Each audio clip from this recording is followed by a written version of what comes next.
Hello. So we're coming to a kneeling position, and this one I love. It's called child's pose. You probably know child's pose because I've got you to do it a couple of times. But this is the wide knee version. Now, if you've got any knee injuries, obviously you're going to want to avoid this. You can do it by placing a cushion under your bum when you do it, because you're going to bring your knees wide. Your toes are going to touch, but your knees are going to be in a V shape. So you can stick a cushion under your bum and on top of your heels, and actually eases it a little bit, which does kind of like tilt you forward. But if it softens up on your knees, that's better. I would use 2 mats if you've got dodgy knees again, or put a towel down so you're supporting the knees. My knees are fine, but this is for you. So child's pose. I'm going to make this slightly different though, because I'm going to add a bit of a stretch down the side of the arms with this. So if you are going to do this, make sure you've done your exercises. I use this as a way to just take a little bit more into stretching underneath my armpits, because there's a stretch with the arms. Okay, so first come towards the back of your mat. You're going to walk your knees to the sides of your mat so your toes are touching, and this is where you might want to put a cushion there. When you sink your bum down, you might not need it. Just see how it feels when you start to soften your bum down. Obviously this is going to be a stretch into your groin, and it's going to be a stretch into your hips as well. So you can just rest on the elbows if that is as far as you can go, depending of course, one, on the stretch that you've got now in your pelvis, and as to how far you can walk your arms out. For proper child's pose, we actually stretch the arms right out, and you draw the chest down towards the floor, and the forehead rests on the floor.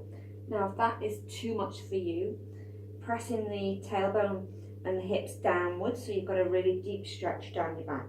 If that is not good for your arms, you can do this here, and you can rest your forehead onto your arms. You can hold this for a couple of minutes, which is why you want to be in a position that it's going to be comfortable. Maybe you've got 2 cushions and you want to rest there. So that'll go underneath the chest, and then you can just rest your hands onto your forehead, onto your hands. Yeah, she's tired.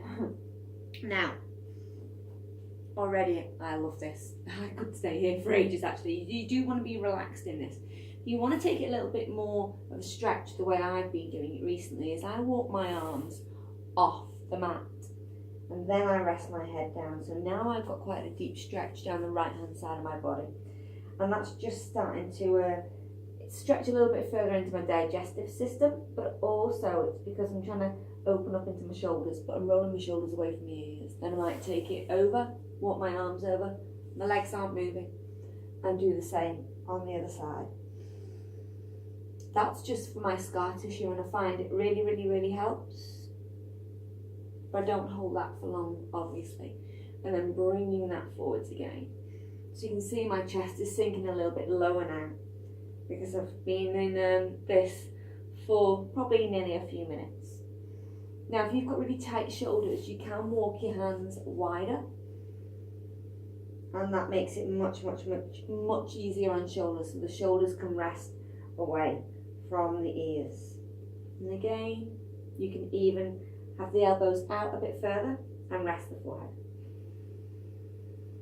But whichever way you take it, you need to be comfortable.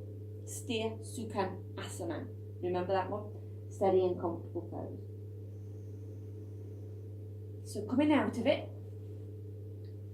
you're going to very slowly start to walk yourself back up here. I can feel that as a stretch now in my back. It actually feels really nice. So I'm going to interlace my fingers. I just want to counter pose that.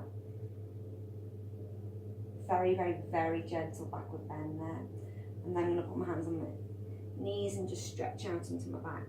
Now, this is where you'll have felt it. So get your hands and draw your knees back in. Come back up onto your hands and knees and just stretch that leg out. Do whatever it's asking you to do. It might want you just to make a few circles. Of course, if you don't want to put weight on your hands, you can do that on your elbows.